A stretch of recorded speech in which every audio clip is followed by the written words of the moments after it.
환영하고 축복합니다. 오늘은 수요일입니다. 하나님의 말씀은 마태복음 5장 1절입니다. 예수께서 무리를 보시고 산에 올라가 앉으시니 제자들이 나아온지라. 아멘. 주님의 보혈로 다 씻어 드시고 오늘도 예배 중에 우리와 함께 하시는 하나님께서 여러분들의 모든 삶을 치유하시고 온전히 회복시켜 주시는 줄로 믿습니다. 특별히 우리에게 예수님을 보내신 하나님께서 예수님을 통하여 하나님 자신을 계시하여 주셨습니다. 그러므로 예수님을 본 자는 하나님을 본 자라고 예수님이 분명히 말씀하셨습니다. 오늘 또 말씀 중에 자신을 나타내시는 예수님을 보시고 만지시고 함께 경험하시는 이런 가장 복된 시간이 되어지기를 주님의 이름으로 축복합니다. 그런 의미에서 마태복음 5장, 6장, 7장을 중심으로 율법 완성이라고 하는 이 말씀은 너무나 귀한 성도들의 신앙의 기본 중에 기본이 되어지는 부분이 되어집니다. 그러므로 인하여 가장 좋은 교육은 반복 교육이라고 하는 말씀처럼 계속해서 책을 읽고 또 SNS를 통하여서 함께 말씀을 공유하고 또 수요일 날과 금요일과 같은 이런 영상 예배를 통하여서 하나님의 말씀을 또다시 반복하여서 증거하는 이런 시간들을 갖게 되어진 것을 하나님 앞에 감사하고 또 우리 성도님들이 영적으로 함께 성장해 나가는, 그래서 영적 장수로서의 삶을 살아가는 가장 복된 은혜로운 인생이 될 것을 조금도 의심하지 않습니다. 우리 성도님들에게 하나님의 이와 같은 큰 은혜가 임하시기를, 그리고 그 가정이 천국의 가정이 다 되어지고 여러분들의 삶의 자리에서 예수 그 부흥을 외칠 수 있는 이런 놀라운 삶이 되어지기를 주님의 이름으로 축복합니다. 신앙생활의 목적은 다른 거 없습니다. 우리가 이 땅에서 살아가는 모든 삶을 마치고 구원받고 천국에 들어가는 것입니다.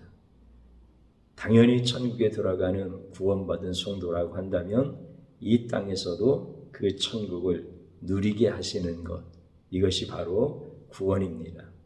그러면 우리의 구원의 기준은 어디에 있습니까? 성경입니다.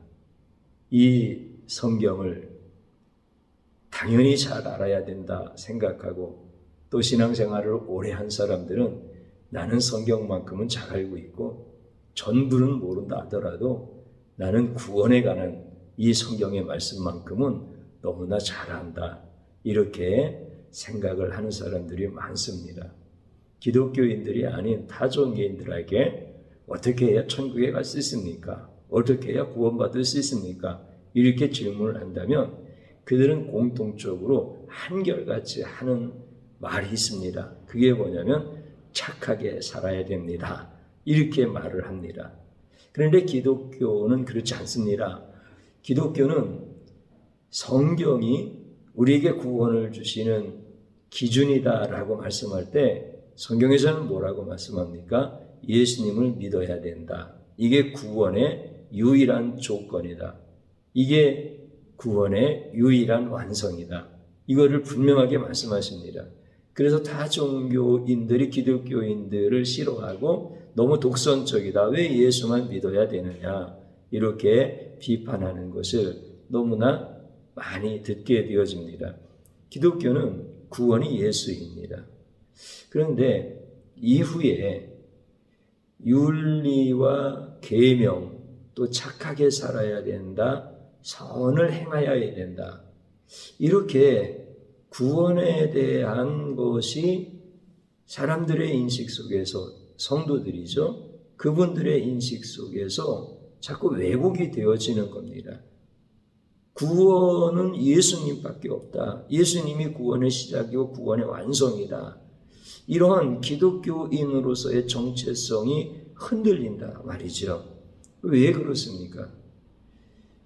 오늘날 설교를 통해서 성도들이 하나님의 말씀을 듣고 또 성도들이 성경을 보면서 하나님의 말씀을 깨닫게 되어지는데 설교가 심히 오해되어지고 왜곡되어졌기 때문에 설교를 듣고 깨달은 바를 성경을 읽는 자리에서도 그대로 연장선 가운데서 나타나서 예수를 믿어서 구원받지만 이 구원이 완성되어지고 이 구원이 성숙되어지는 이런 과정 속에서는 분명히 우리가 윤리, 계명, 도덕 이와 같은 것들을 잘 지키고 성도다운 삶을 살아야만 이렇게 구원받을 수 있다라고 하는 생각. 다시 말씀드리면 기독교인들을 제외하고 모든 사람들이 구원받기 위해서는 착하게 살아야 됩니다 라고 하는 그 말에 기독교인들도 동의한다라고 하는 것이죠. 그렇기 때문에 요즘은 그런 얘기들을 참 많이 합니다. 종교는 전부 다 비슷비슷하지 않냐? 근데 왜 나뉘어져서 서로 싸우냐? 우리 종교 통합하자. 이런 얘기들을 많이 합니다. 그리고 이것을 실제적으로 추진하고 있는 이런 세력들도 있는 것을 보게 되어집니다. 종교가 통합이 가능하다는 겁니다. 왜 그러냐면 윤리라고 하는 것, 착하게 살면 구원받는다라고 하는 것이 공통적으로 다 보편적으로 인정하는 진리다라고 생각하기 때문에 그렇습니다. 이렇게 윤리가 구원의 조건이 되어진 이런 보편적인 배경이 되어진 것. 다시 말씀드리면 윤리가 인간 사이에서 구원에 이르기까지 그 영향을 끼칠 수 있는 것이라고 윤리가 보편화되어진 이런 배경들을 우리가 놓쳐버리면 안 됩니다. 윤리가 배경이 되어진 것은 중국의 춘추 전국시대에 12개의 나라가 서로의 패권을 차지하기 위해서 군주들이 엄청난 전쟁을 일으키고 그 백성들은 전쟁의 소용돌이 속에서 심한 고통을 당하고 죽어가는 이런 현실들을 바라보게 됩니다. 그때 공자라고 하는 사람이 이 백성들이 어떻게 이 고통에서 벗어나서 평화롭게 살 수 있겠는가라고 하는 것을 생각하면서 군주들이 덕으로 치리하면 되겠다. 그래서 인이라고 하는 어질다라고 하는 덕 이러한 것들을 기본으로 하는 윤리의 체계를 만듭니다. 그래서 공자의 말년에는 3천여 명의 제자들로 이 윤리의 체계를 만들고 지키는 일을 널리 펼쳐나갈 수 있는 이런 일들을 하게 되어집니다. 그 제자 중에 한 사람 맹자는 인이라고 하는 것도 중요하지만 사이의 질서와 평화를 위해서는 의가 중요하다. 그래서 의를 강조하는, 그래서 인과 의가 강조되어지는 윤리 체계가 인간들의 삶에 보편적으로 이것은 인간다운 삶을 사는 가장 중요한 것이야 라고 하는 것으로 발전하게 되어집니다. 그러면서 이것이 종교적으로 발전한 것이 유교이고 철학적으로 발전한 것이 성리학입니다. 우리나라는 조선시대의 유교를 국교로 삼았고 철학은 성리학의 철학의 기초를 두고 조선을 다스렸습니다. 그렇기 때문에 우리는 윤리라고 하는 것과 성리학이라고 하는 것이 굉장히 밀접하고 인간다운 삶을 살고 종교적으로는 이러한 윤리적인 삶이 곧 구원에 이르게 된다. 착하게 살아야 구원을 받는다. 이런 모습들이 너무나 자연스럽게 이루어졌다라고 하는 것이죠. 예수님이 나타나신 것이 부흥이잖아요. 그러면 예수님이 가장 크게 나타나셨던 부흥. 그때 예수님께서 자신이 생명을 주는 구원자이다라고 하는 것을 말씀할 때 바리새인과 종교 지도자들은 예수님을 배척하고 받아들이지 않습니다. 그럼에도 불구하고 예수님만이 생명이기 때문에 결국은 예수님이 십자가에서 죽으시고 부활하시고 우리에게 생명을 주면서 초대교회가 들풀처럼 막 일어납니다. 그러다가 이제 예수님의 부흥을 경험하지 못하는 세대가 들어오면 반드시 뭘로 돌아가는 겁니까? 윤리와 계명으로 돌아갑니다. 그렇기 때문에 중세를 암흑시대라고 얘기합니다. 왜 암흑시대냐면은 예수님에 대한 이야기는 하지만 예수님이 유일한 구원이라고 하는 것이 아니라 윤리가 강조되어지고 계명이 강조되어지고 선행과 고행들 이런 것들이 신앙인들에게 있어서 가장 중요한 것으로 여겨지는 시대가 바로 중세 암흑시대가 되어지는 겁니다. 그러다가 1517년 종교개혁이 일어나게 되어집니다. 예수님의 부흥이 다시 나타나는 겁니다. 말씀을 중심으로 신앙생활해야 된다. 말씀의 중심은 오직 예수로 구원받는 것이다. 이런 부분들이 바로 종교개혁이 되어집니다. 이렇게 예수님이 나타나는 것이 부흥이고 예수님을 잃어버리면 그 부흥을 잃어버리는 것이죠. 그래서 다시 예수님을 잃어버리고 윤리와 계명으로 돌아가는 이러한 것들이 사이클, 순환으로 나타나는 이런 모습들을 우리는 기독교 역사를 통해서 보게 되어집니다. 오늘 우리가 읽었던 한 절의 말씀, 예수님께서 무리를 보시고 산에 올라가 앉으시니 제자들이 나온지라 라고 하는 이 말씀이 곧 산상설교 이렇게 명명되어지는 부분입니다. 마태복음 5장, 6장, 7장이 바로 산상설교라고 합니다. 이것은 장소적 개념이 들어간 겁니다. 산 위에서 말씀을 가르쳤다 해서 산상설교라고 하는 것이고 그 말씀의 핵심이 윤리적 교훈으로서 이것은 어떤 종교에서도 볼 수 없을 만큼 거의 완벽하다. 그래서 타종교인들도 너무나 좋아하고 타종교인들도 자기들의 종교적 수양을 위해서 예수님께서 산 위에서 설교하셨던 마태복음 5장, 6장, 7장을 자기들의 종교적 수양으로도 활용할 수 있는 이렇게까지 좋아하는 이런 말씀이 되어진 겁니다. 그래서 산상설교를 산상수훈이라고 얘기하고 산상보훈이라고 해요. 아주 빼어난 교훈, 보물 같은 교훈 이렇게 얘기를 하는 겁니다. 그래서 기독교인은 기독교인대로 좋아하고 타종교인들은 타종교인대로 좋아하는 거예요. 그래서 마하트마 간디 같은 이런 사람들도 기독교인은 싫다, 교회는 싫다, 그러나 예수는 좋다. 이런 말씀들을 설교 시간에 많이 들어갔을 거예요. 근데 이게 잘못 오해가 되어지면 안 됩니다. 우리 기독교인들이 정신 차려서 윤리적으로 더 깨끗하게 살아야 된다. 이것을 강조하면 이건 안 되는 겁니다. 모든 사람들이 윤리적인 보편적 체계에 대해서 다 좋아하기 때문에 예수님의 산상수훈도 좋아하게 됐다라고 하는 그런 의미가 되어지는 겁니다. 그렇기 때문에 우리가 정신 차려서 윤리를 잘 지키자, 계명을 잘 지키자, 성도다운 성도를 살아야 된다.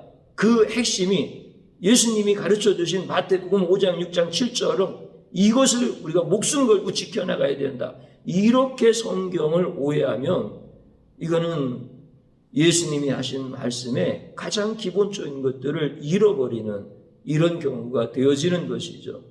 그래서 믿지 아니하는 사람들까지도 이렇게 좋아하는 이런 산상수훈을 보면서 우리 기독교인들, 성도들은 어떻게 봐야 됩니까? 이것을 윤리적으로 보면 안 된다는 겁니다.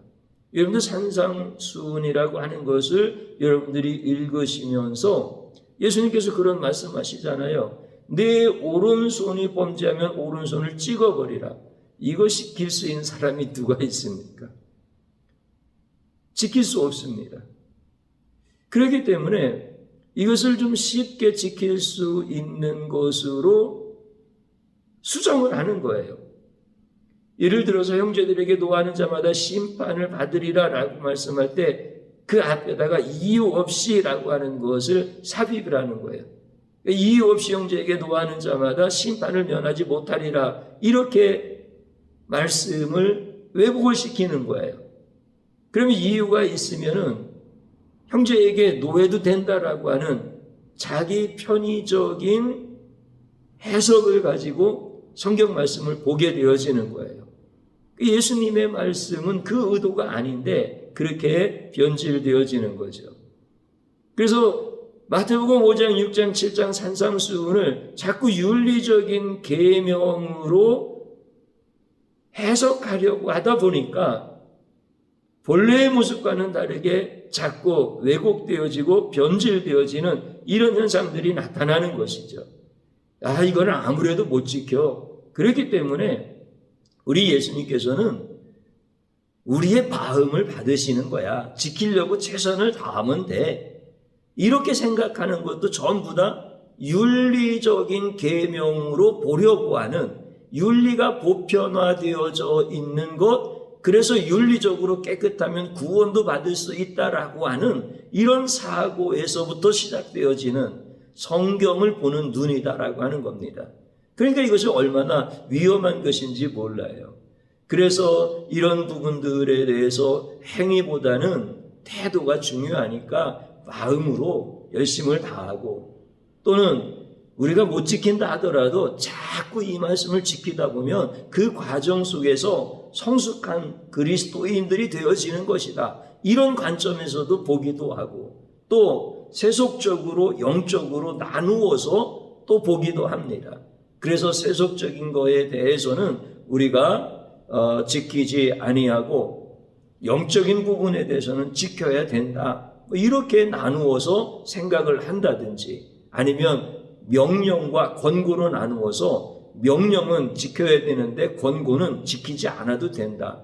그런데 종교적인 이런 열정을 가지고 어떤 직책을 가진 사람들에게는 권고에 대한 부분들도 다른 사람들보다 더 수고하고 희생함으로 말미암아 지키게 되어지면은 그 수고와 헌신이 헛되지 아니하고, 그래서 그 사람들은 종교적 영적 만족을 누릴 수 있고 지도자로서의 이런 지위를 얻을 수 있고, 이런 여러 영역들도 전부 다 예수님의 말씀을 윤리로 생각하려고 해석하려고 하는 이런 시도에서 나타난다는 겁니다.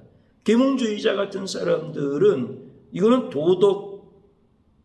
시민들의 도덕 기준, 시민들이 가져야 될 도덕적인 차원, 이렇게 해석하기도 하고요. 세대주의자들은 이거는 지금 지키는 것이 아니라 천년 왕국 때 지키는 것이야 라고 이렇게 또 분리해서 생각하기도 합니다.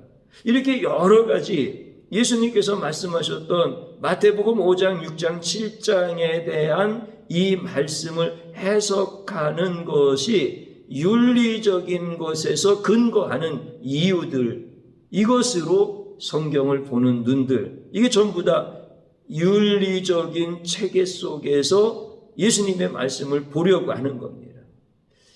만약에 이런 여러 다양한 해석 중에 하나를 우리 교회가 선택하여 우리가 예수님이 하신 말씀을 해석하고 우리의 삶에 적용하여 산다고 한다면, 그것은 마치 여러 명의 맹인이 코끼리를 만져본 후에 각자 내리는 코끼리에 대한 정의와 같다라고 하는 것이죠.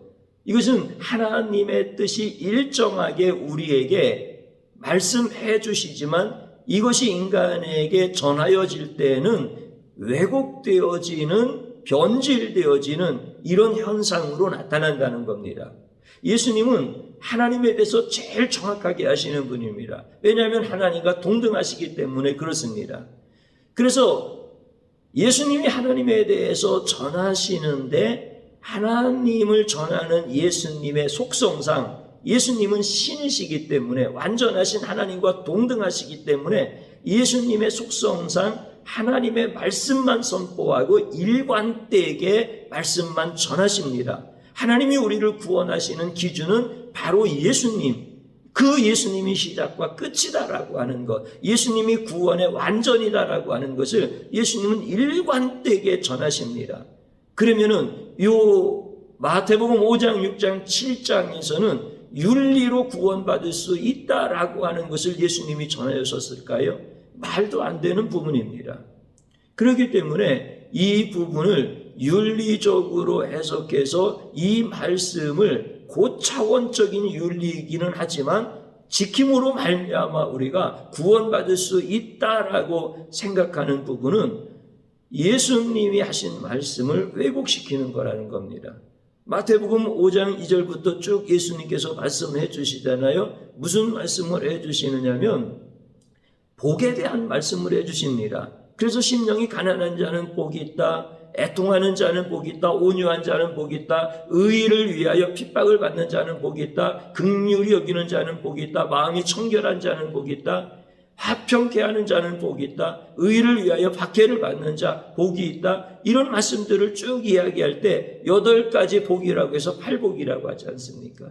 그런데 그 8복의 마지막 복은 어디로 귀결되어지느냐면 전부 다 천국과 연결되어집니다. 그렇기 때문에 이것을 기독교인의 윤리 대강령이라고 여기면서 우리가 이렇게 윤리적으로 고차원적인 성도의 삶을 살면 천국에 들어간다. 이렇게 인식되어져 있다라고 하는 것이죠. 이것은 성경을 해석할 때 예수님이 주체가 되어져야 되는데 예수님이 주체가 되어지는 것을 빼고 인간이 주체가 되어지기 때문에 나타나는 현상들입니다. 하나님이 인간을 창조하셨을 때 인간은 선과 악에 대한 개념이 분명했습니다. 하나님 중심으로 사고할 줄 알았기 때문에 하나님이 선이라고 하면 선이고 하나님이 악이라고 하면 악이었습니다.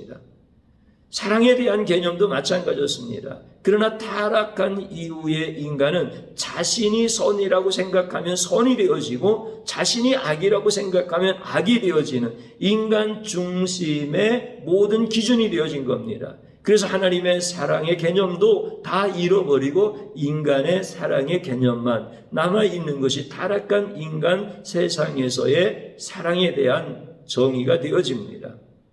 그렇기 때문에 우리는 예수님이 어떤 분인지에 대해서 알 수 없는 타락한 백성이 하나님의 말씀을 받아서 해석을 하게 되어지면은 예수님이 주신 말씀의 의도를 왜곡하여서 인간 중심의 보편화되어진 윤리적 개념으로 성경을 해석하게 되어진다라고 하는 것입니다. 그렇기 때문에 윤리적 가치를 우리가 무시하자라고 하는 것이 아니라 윤리적 가치가 구원을 능가할 수는 없다라고 하는 겁니다. 보편적 윤리의 가치 기준이 모든 사람이 다 동의한다 하더라도 거기에서 우리의 구원이 나오는 게 아니라는 겁니다. 우리는 타락한 죄인입니다.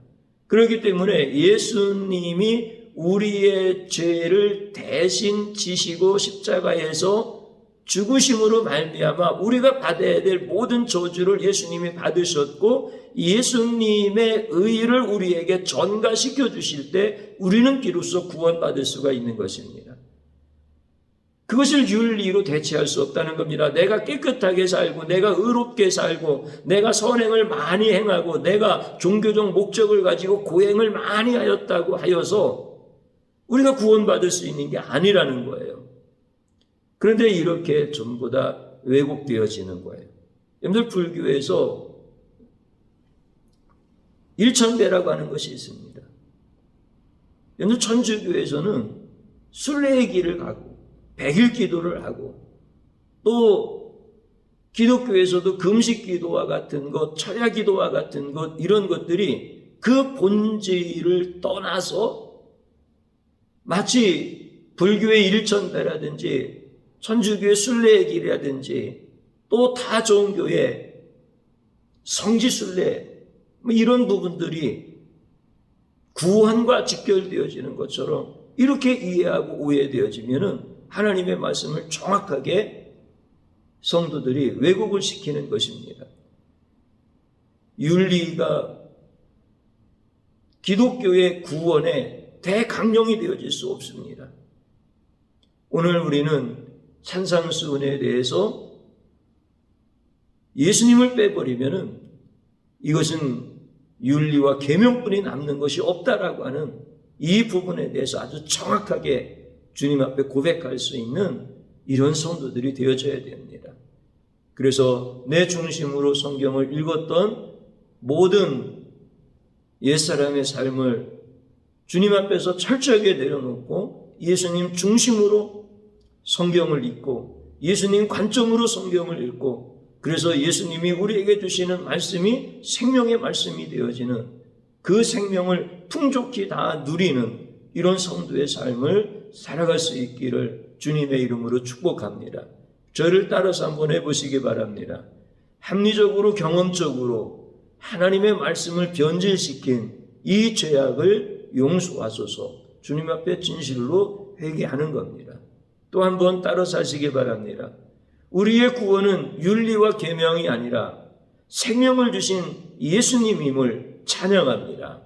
우리 이 시간에 주님 한번 부르고 기도하는 자리로 들어갑니다. 주여 감사드립니다. 오늘 우리에게 주신 귀한 생명의 말씀, 이 말씀이 얼마나 귀하고 귀한 말씀인데, 우리를 살리는 말씀인데, 타락한 인간들이 가지고 있는 보편적인 윤리 체계 안에서 이 말씀을 해석하여서 변질시키고 왜곡시킨, 이것이 합리적이라고, 이것이 경험적으로 맞다고 이렇게 고집부리고 내 중심으로 성경을 보고 내 중심으로 하나님의 말씀을 왜곡했던 이런 참담한 죄악을 주님 용서하여 주시옵소서.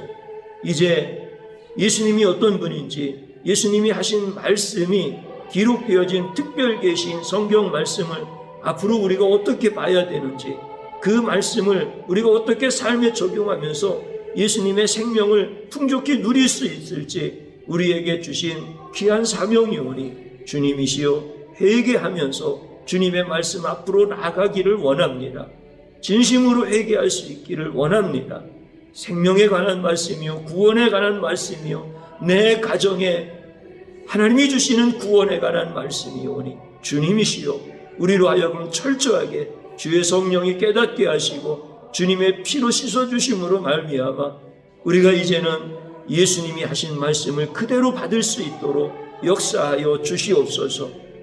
윤리와 계명으로 구원받고자 했던 이러한 타락한 인간 중심의 모든 사상과 체계와 이러한 모든 종교적 습관들을 다 깨뜨리고 나를 구원하신 예수님의 이름을 찬양하며 우리에게 생명 주신 예수님의 이름을 높여드리며 우리 예수님께만 감사와 모든 영광과 존귀를 돌리게 하여 주시옵소서.